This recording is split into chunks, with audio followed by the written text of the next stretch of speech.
My name is BALPREET and I suffer from primary hyperparathyroidism, which I first found out about in December, which was a couple of months before I turned 27. Essentially, I went to the doctors because it had been quite a few months where I hadn't been feeling very well. Especially, I think the biggest symptom at that time was digestive problems. I was really bloated and my stomach hurt all the time, no matter what I ate, no matter what I drank. It was just a lot of pain. And eventually went to the doctor and had a blood test, and it showed that my calcium was high. I think because of my age, I had quite a few blood tests after that to try and figure out why, but immediately my parathyroid hormone was really high, and so then I was referred to the endocrine team in the hospital, where I've had multiple blood tests since which have shown that my calcium is really high and my parathyroid is really high, and then I think other things such as my vitamin D and phosphate was quite low. I've had a lot of back and forth in the last few months with the hospital, just trying to get to the bottom of what's caused it. I think, again, like I said, because of my age, it's quite rare for someone who doesn't have any other health conditions to develop a parathyroid disease. But I have had a few scans that have indicated a growth or adenoma or some nodules on one of the parathyroid glands, and I have had some blood tests that have ruled out it's called it to be caused by a genetic problem, so I'm not really sure why it happened. Although now I'm just waiting to see if I can get surgery to get it removed.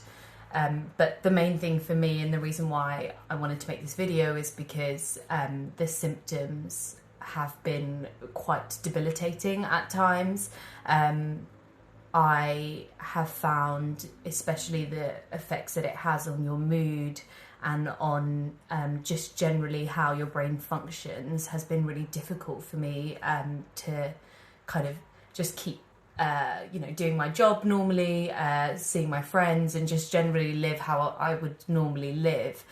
So I suffer from confusion sometimes. My memory has definitely changed over the past year, I'd say. And I was really suffering from brain fog. I didn't have the ability to concentrate.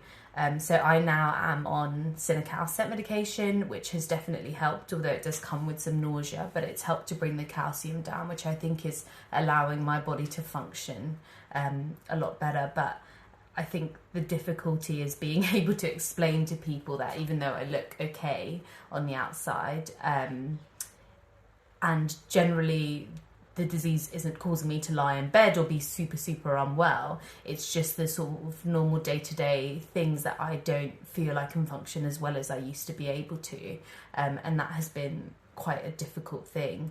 It also has given me bouts of anxiety and sometimes a really low mood, and again, I think that's just because of the high calcium, but it's something that unfortunately does really affect your day-to-day. So hopefully I'll get surgery soon to get it removed.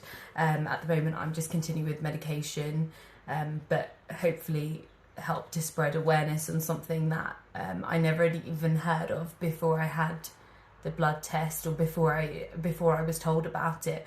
Unfortunately, it's something that can be quite difficult for people to live with, and it takes a very long time to get to the bottom of what causes something like this.